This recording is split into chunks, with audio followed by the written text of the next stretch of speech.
when I first went with them, they had the Spruce Goose put up on the out of the water with Herman the German, the big crane that I was telling you about, the one they got from, they stole it or whatever they did. They got 2 of them from Germany during the war.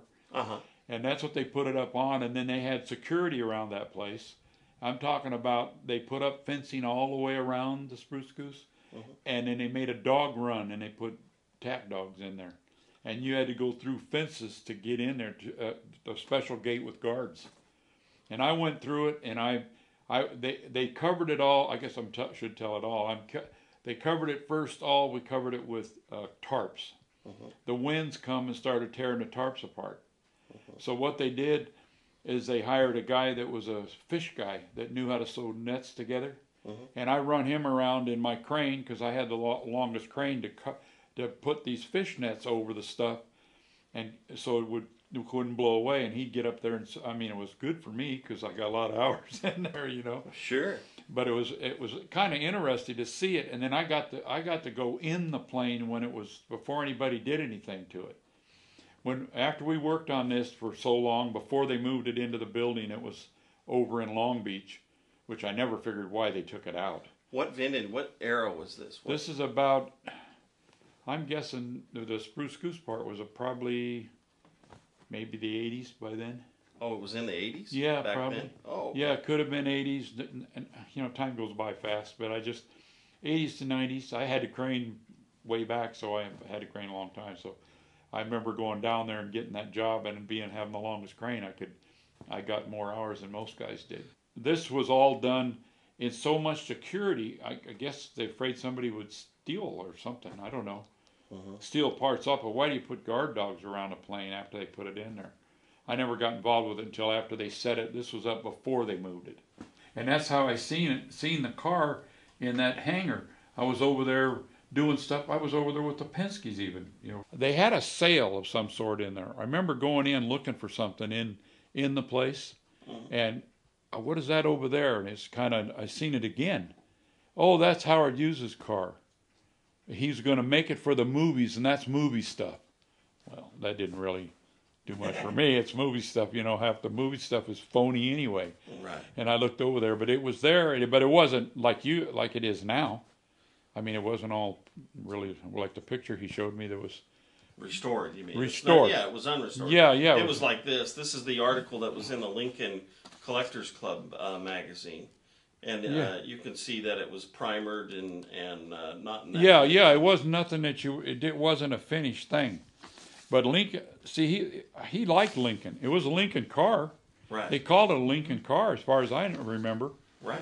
And then he made it and then he put that thing on the back because he was going to run cameras or something in there. That's the car. That's the one they made into the car that you have. Yeah, I seen the car there. They'll take you on the tour where you can walk in and see the engines in the plane. You can sit where Howard Hughes sat. They have that tour too. Yeah. The only thing I see about that stuff, I know what it looked like, and I'm wondering if they changed. This is just me. Well, you'll know. To know, because I know what I seen, and I know when it was rough, and that was right when they put it in there. You know, when they brought the ship, they called it an airship or whatever he called it, and put it on like out of the water, and that's where it was, out of the water, where the guards and stuff was. Right. You remember seeing this car right there next? Yeah, I seen it right in the hangar. I seen the. I just want to get to, Bob, his testimony that he remembers seeing the car. And Bob, I didn't pay you to say this or anything. You remember seeing this? Oh, no. This is just, we got to talking one time. Because it's important, because this car is I can just tell that he did it. You know what I mean? By the look. But anyway, and not only that, it was represented to me. It's been in Lincoln Club magazines, it's been represented as the Howard Hughes car. And sure. It's nice to have an eyewitness that's still with us that can say, absolutely, I remember seeing that. And then you found stuff that he made it even better.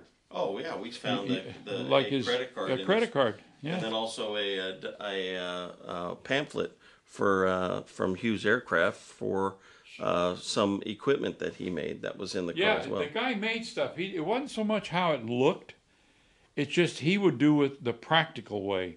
And if it was supposed to be round and he wanted to put lines in it, I look at stuff that somebody makes like that, it's not making it for money or a robot doing it. It's somebody that do it. And then I looked at the plane. I don't know how he could even figure out that plane. Yeah. You know, how he had to be a genius in his brain to figure out stuff and make a car that I've always figured I've been blessed because I can almost make anything I need to make. And I came from that school. We didn't go down to stores and buy it. We just made it. Right. So if I see something somebody made, I like to look at it. Right. And I look at it, but I got to look at this one after you got it finished. I looked at it that day when I seen him when it was over at Dale's. Right. And I never studied it or nothing.